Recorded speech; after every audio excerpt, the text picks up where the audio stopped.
muchísimas veces, y por ejemplo, yo retomaré un texto de Deleuze, ¿no? Que es el Antiedipo, Sí, casi pareciera que estamos obligados a desear y a gozar, ¿no? A gozar, o sea, en el mundo contemporáneo tienes que gozar lo que bebes a fuerza, tienes que gozar lo que comes, o sea, el mundo está diseñado para que goces, para que estés hecho para desear, y en la música también pareciera eso, ¿no? Para que una música sea exitosa, tiene que estar pegando, tiene que ser un hit, ¿no? Tiene que estar en las listas en el primer lugar de las listas de música, ¿no? Entonces también, yo creo que también hay algún tipo de control, si me lo permites decirlo así, por parte del ámbito de la música. sí, claro. Te dicen qué escuchar, para qué escucharlo, y desde ahí también puede haber un tipo de modificación, como tú dices, de la subjetividad, Sí. ¿no? En lo que escuchas, en todo eso. ¿Tú qué nos puedes decir de Sí. esto? Lo que pienso es que, si no en la música, más en el sonido creo que ya es más, es antes, Sí. porque ya es un producto cultural, la música, hay que hablar muchísimo, pero el sonido, sí creo que hay un control con el sonido, con las imágenes, y que frecuentemente, y casi siempre es más tácito, implícito, que pensamos. Por ejemplo, las voces en la televisión o en la radio que son normalizadas, la repartición, la organización del sonido en las ciudades, por ejemplo con los coches, que eso creo que hay una lucha sensible. Sí.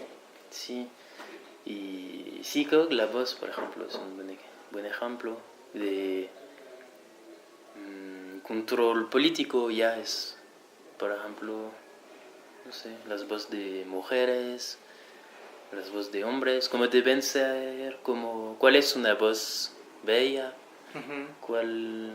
¿Cuál no lo es? Sí, ya es un tipo de estratificación, de manera de organizar, decir ya eso es arriba, eso es más como abajo, hay que olvidarlo, hay que cambiarlo, pero como singularidades que no son aceptadas.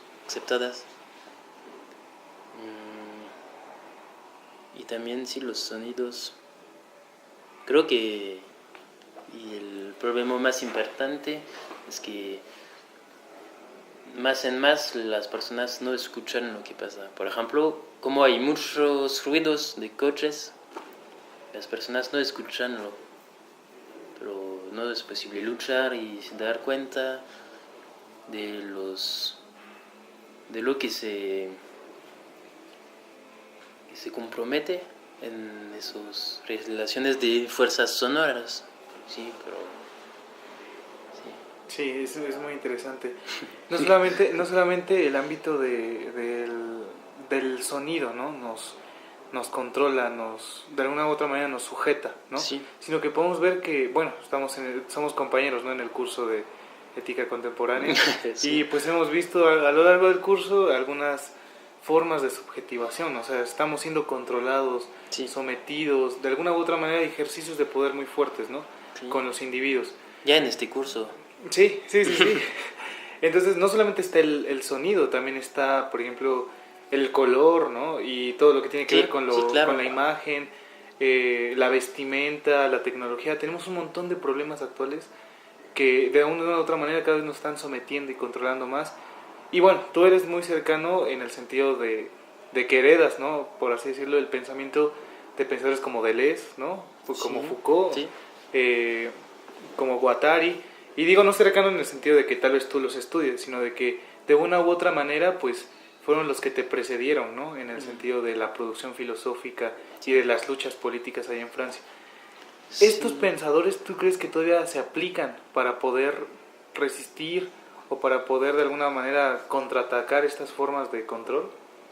¿O crees que es necesario un nuevo tipo de pensadores? No, creo que todo es posible con cosas muy tradicionales o muy pop. Sí. Hacer cosas que de lucha, pero lucha ya es pop también como palabra. La lucha también es poco. Como palabra, sí, Sí, todo el mundo es luchador. sí, todo el mundo es luchador. Eso es muy... Pero sí creo que ya depende de la manera como haces. Es más no es tan en cómo parece la cosa que cómo se puede hacer cosas nuevas en ellas, porque y creo que se puede hacer cosas muy nuevas, muy interesantes, muy geniales, muy chidas, Ujú. estudiando a Santo Tomás, que es el mismo ejemplo, por Sí, sí, sí, sí. ejemplo. Y entonces sí, creo que se puede hacer. Por ejemplo, por la música, mi hipótesis es que depende de cómo la escuchas. Puedes escuchar a Michael Jackson o Beyoncé o no sé qué, Ujú. pero escucharla de una manera que es creativa. Y también es posible escuchar a Boulez o cosas muy nuevas de la música contemporánea.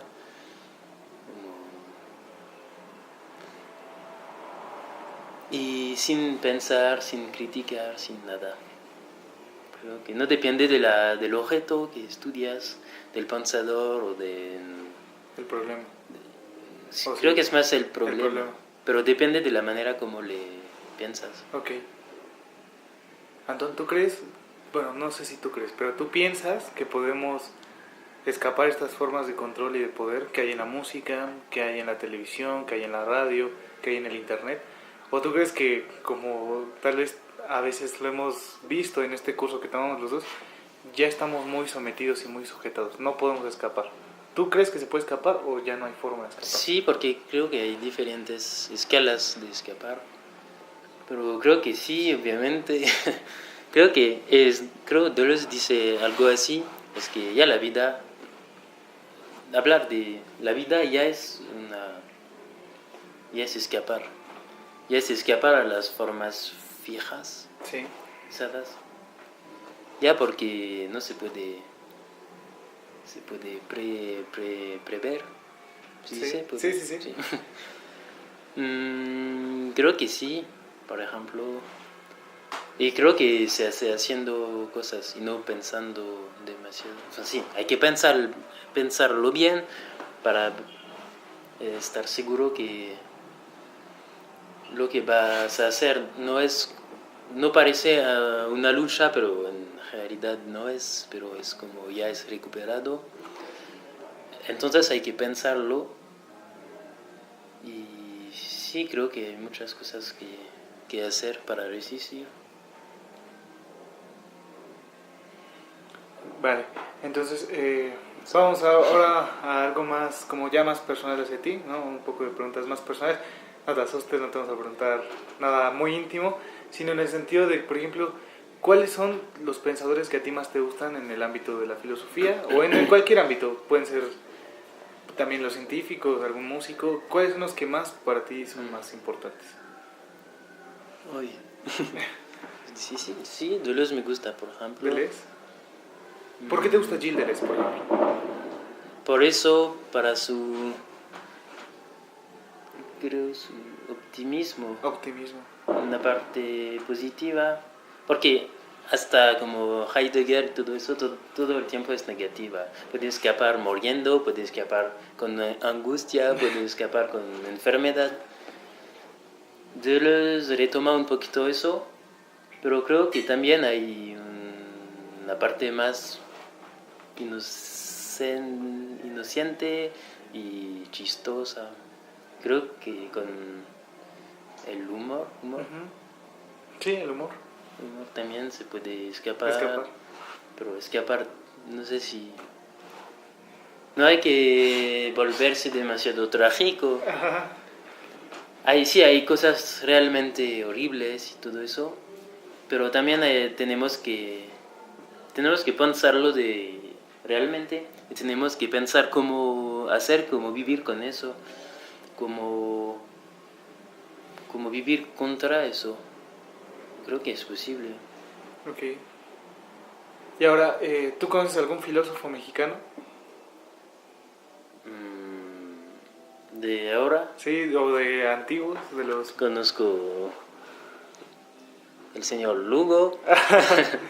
No, ¿qué otra? Sí, Sí, pero conozco un poquito Ramos, por ejemplo. Samuel Ramos.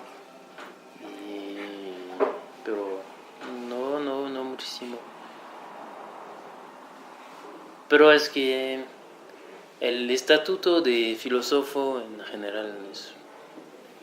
Ahorita las personas que más me interesan son personas que no tienen estatuto de Académico, filósofo, sí. o, sí, pueden ser un pequeño texto de anónimo, no sé, y ya me gusta mucho. Wow.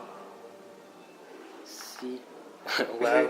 No, sí, porque mira, por ejemplo, aquí siempre, y creo que también yo creo que es algo de la pobreza que a veces tenemos en la filosofía, que mínimo aquí en Puebla, no sé de todo México, pero mínimo que aquí se maneja, es que siempre nos tenemos que estar fundamentando en algún pensador clásico, ¿no? Que es súper reconocido y que si no lo dice él, tú no puedes aventurarte a decir ese tipo de cosas. Sí. Tienes que tomar a Foucault, tienes que tomar Sí, a Heidegger, tienes que tomar a Aristóteles. Y entonces si tú llegas con un texto, ¿no? Que es poco conocido, que es poco trabajado y que si luego no sabes de quién es, pues simplemente no eres admitido, tu pensamiento es rechazado. Sí, pero admitido por quién. Exactamente, sí, sí, sí. No importa eso, creo que sí puedes leer de tu lado o hacer cosas con otras personas que las cosas de la universidad. Porque sí, en Francia también es la misma cosa. Sí. Hay que decir, no es posible hablar de un problema sin hablar de un pensador en la universidad. Sí. Pero creo que sí. Creo que sí hay que leer y escribir, ya es